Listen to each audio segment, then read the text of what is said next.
For those unfamiliar, an exclusive is a game that can only be played on one gaming platform, and screw you if you bought any of the other ones instead. Sorry about it.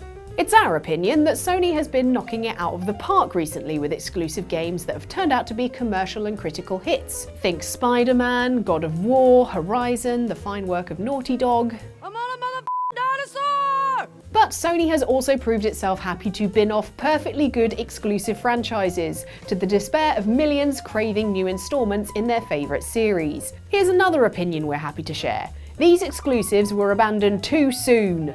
So let's dust off some forgotten franchises and examine 7 PlayStation exclusives that Sony ditched too early. It's a good day to be a Knack fan. Knack isn't on this list. What?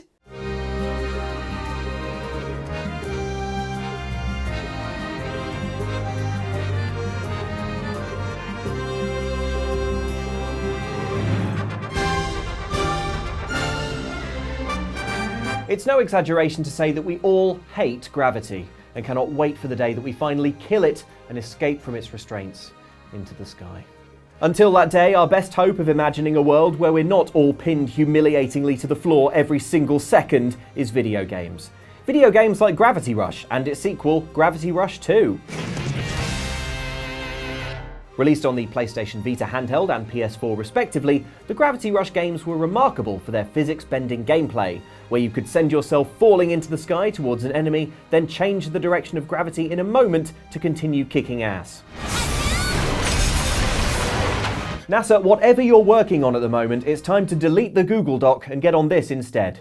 Outside of combat, Gravity Rush's clever mechanics made simply traversing its colourful world feel really cool, and it had a charming good vibes aesthetic to boot.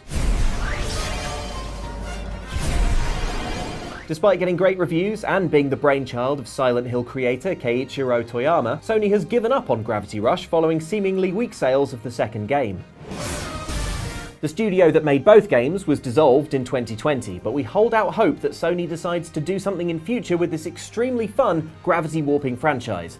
I mean, imagine how good this kind of thing could look on PS5. Good enough to make us briefly forget about you-know-what. You see? Still doing it. Grow up!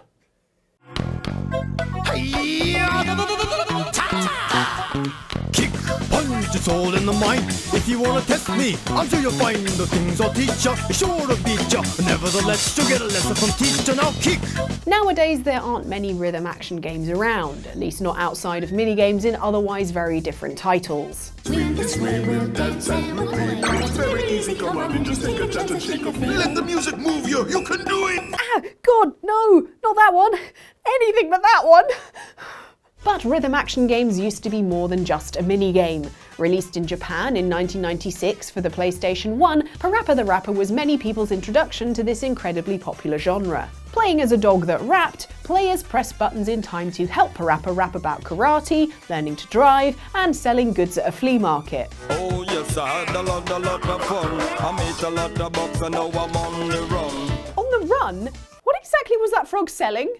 The game became a much-loved classic, spawning a spin-off in 1999, a sequel in 2001, and 2 re-releases of the original game on its 10th and 20th anniversaries. When I say boom, boom, boom, you say bam, bam, bam, no pause in between, come on, let's jet. But it's been 2 decades since an original game was added to the series, and in that time rhythm action games have greatly evolved. Game mats became popular, the Just Dance series had players moving their whole body, and Guitar Hero's controllers changed the landscape forever. So going back to an entire game where you just press a single button at the right time is maybe a hard sell.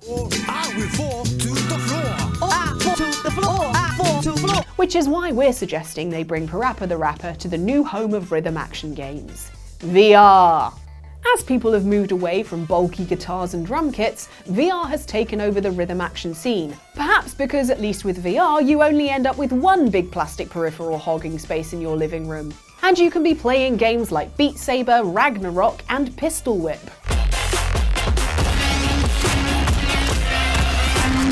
Instead of merely pressing buttons, perhaps the rhythm actions could be dance moves or the actions being sung about in each of the songs.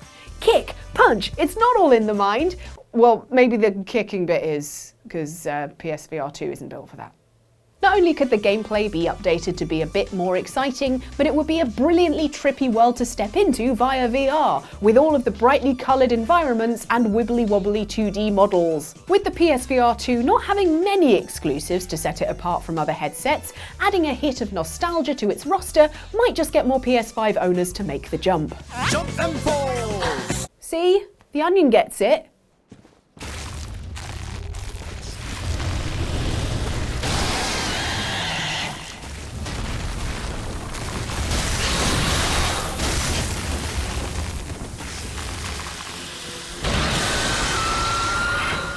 Of all of From Software's beloved action RPGs, Dark Souls, Elden Ring and so on, some people consider Bloodborne to be the best one.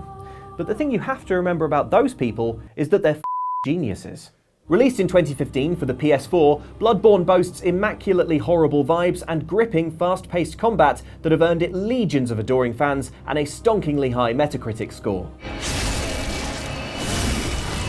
A sequel to this beloved, critically lauded game would feel like an absolute slam dunk, and yet publisher Sony has never made any return to Bloodborne's gore-soaked streets whatsoever, at least at the time of recording. I feel like by adding that, maybe I'm making it more likely they'll do it. Even as developer From Software's status as one of gaming's best developers continues to grow and grow, and even as Bloodborne's eerie world building continues to make new players swoon nearly a decade later. Or maybe just faint. I mean, there is a lot of blood. Bloodborne director Hidetaka Miyazaki has suggested before that a Bloodborne sequel isn't his call to make, which suggests that it's probably up to publisher Sony. Yet Sony has seen fit to let this most diamond-bright piece of intellectual property languish, ignoring players' cries for a sequel, or even just a PC port, or even just a PS5 remaster, or even just a version that runs at more than 30 frames per second. How about this, Sony? You just hold up a sign that says Bloodborne 2 on it, and I'll give you £60. Sadly, the only time in recent memory that Sony has even acknowledged Bloodborne's existence has been to order all the branding scrubbed from fan-made demake Bloodborne cart. Which, if this is the first time you're hearing about that project, I'm sorry to have made you fall in love and then broken your heart in such rapid order. How about this, Sony? You hold up a sign that says we don't actively hate Bloodborne fans, and I'll give you £60. Sorry, they're shaking their heads. Oh, okay. Well, here's £60 anyway.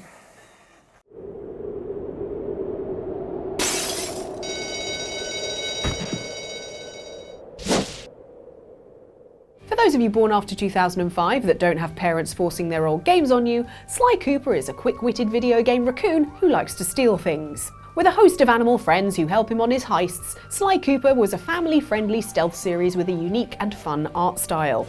And its success is probably one reason why every game has a forced stealth section now. But after 3 games, developers Sucker Punch Productions moved on to a new project in order to retain relevance.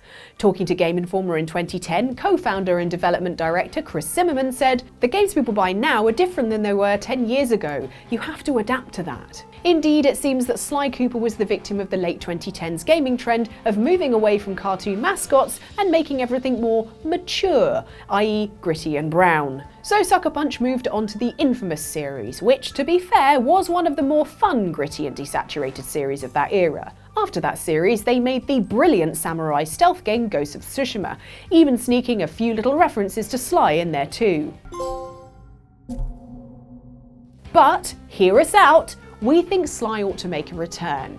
Why? I'll tell you for why. Firstly, the renewed popularity of Ratchet & Clank, whose first game debuted the same year as Sly Cooper's. Their most recent platforming action-adventure Rift Apart was released in 2021 to huge critical acclaim and commercial success. So don't try and tell me cutesy animal games don't fly anymore. Secondly, stealth games still prove to be popular. Merely consider Arkane's Dishonored series and IO Interactive's Hitman. But apparently it isn't kid-friendly to see someone get squished to death by a wine press, so there is a gap in the market for a stealth game that can be enjoyed by kids and adults alike. We would love to see a new stealthy heist adventure with updated controls, some nice textures for Sly's bushy tail, and a whole bunch of jokes that will be just for the parents in the room. Good clean fun, and not a wine press in sight. The stage is set. A storm is coming. The land braces itself. Welcome to MotorStorm. If there's one thing that gives Sony pleasure, it's clinging to the movie rights to Spider-Man. But if there's another thing, it's a technical showcase. For a corporation that straddles not just games consoles, but TVs, audio, cameras, and robot dogs, the ability to demonstrate performance that outstrips the competition has always been front of mind for Sony, which makes it so weird that it binned off MotorStorm. This muddy, chaotic racing game involved different types of vehicles, from ATVs to motocross bikes, sliding dangerously around mountainous tracks. It was a good game, but it also had bouncy suspension physics, huge wide-open courses, and graphically intensive dust and mud splattering everywhere. And for this reason was a great showcase of what the brand new PlayStation 3, released just a month prior in November 2006, was capable of. I've seen a lot of video game mud in my time, and that was some of it. You'd think that Sony would love a pet franchise that it could wheel out, no pun intended, to demonstrate the graphical might of its consoles. And yet, the throttle-stomping arcade stylings of MotorStorm never made it to the PS4 even. After a number of well-reviewed sequels, Sony seems to have gone off MotorStorm, which is a shame because the series was just getting weird, with an RC racer game for the Vita handheld, and MotorStorm Apocalypse in 2011, where you raced through cities as they were collapsing around you. MotorStorm seems unlikely to return, not least because Sony has Gran Turismo to showcase the PlayStation's graphical prowess. But it's a shame there isn't a PlayStation-exclusive racing series that caters to those who like their driving a little more aggressive and a little less carefully driving an old Porsche to a classical music medley. Mustn't bump into anything. I've never made it as far as Bizet's Carmen suite. By this communion, you are bound to our sacred order. Servant of our great king and knight of the Round Table. Back in 2015, the Order 1886 was released on PlayStation 4, and it was... This much-awaited game looked absolutely stunning, but failed to live up to the hype surrounding it. Players said the game was too short, the gameplay was shallow, and it was full of QTEs, which were more out of vogue in 2015 than Ugg boots.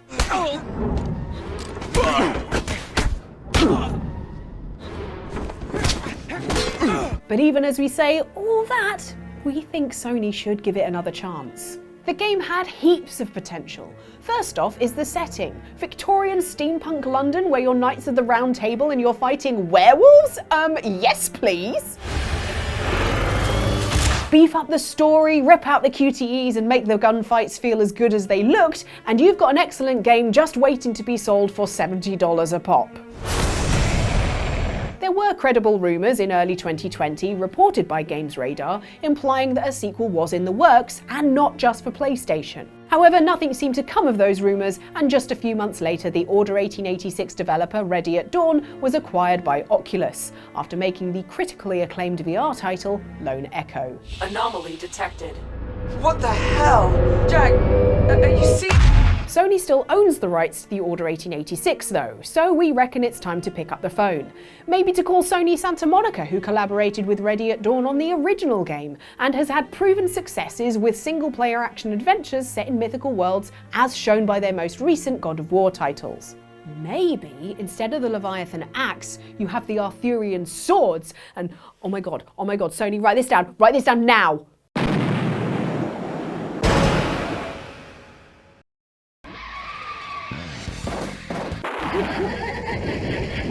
Racing is one of the best things you can do with cars in video games, second only, of course, to crashing.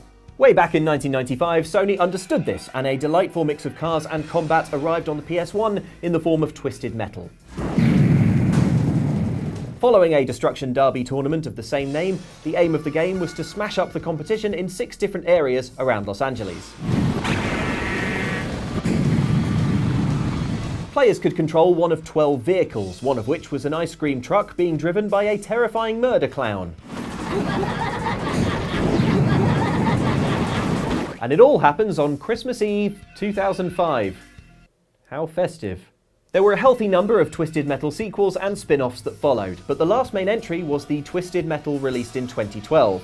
And it was more limited than previous games, just focusing on 3 characters. The aforementioned Murder Clown, whose name is Sweet Tooth, Mr. Grimm with his Grim Reaper vibes, and Dollface, a model who murdered all of her competition.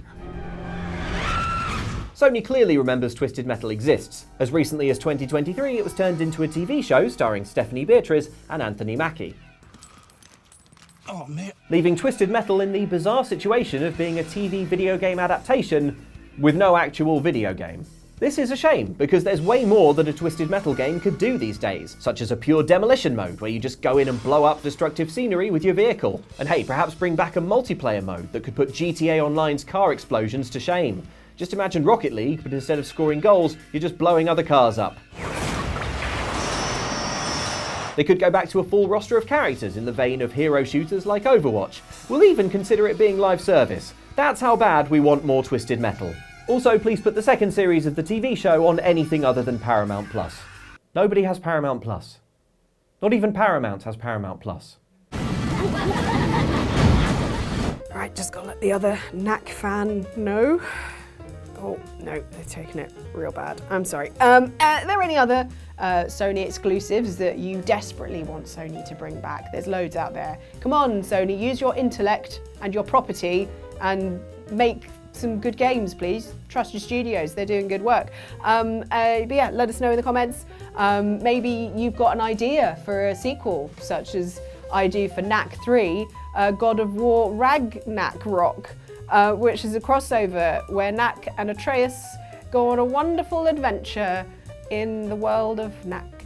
And it's great. So it's not got Kratos in it? He's, Wouldn't tolerate a game with Knack. no, I don't think no, he wouldn't do it. Atreus, we can maybe Knack could kill him in the first level.